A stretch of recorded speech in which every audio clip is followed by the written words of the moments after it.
હાય, good morning, જય શ્રી કૃષ્ણ. મેં બનાવી નાખી ઝાઝા તેલવાળી તળેલી રોટલી.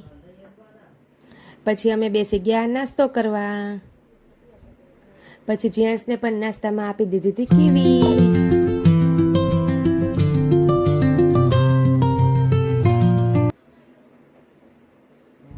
પછી જેન્ટ્સને કરી નાખ્યો તૈયાર અને પછી પડી ગઈ હતી બપોરને અમારે જવાનું હતું જમવા.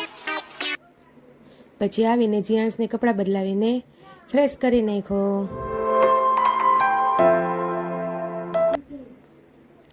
પછી પડી ગઈ હતી સાંજ અને જીયાન્સને એના પપ્પા રમાડતા હતા એના રમકડા સાથે. પછી પડી ગઈ હતી રાત ને હરેશને કીધું બહારથી જમવાનું લઈ આવો, મારે ખાવો તો પીઝા.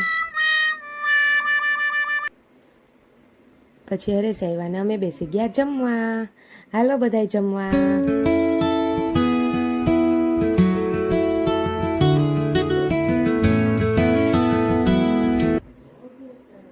પછી પડી ગઈ હતી રાત અને મેં જીયાન્સને ગોદડિયું સંકેલ નાખી. બાય.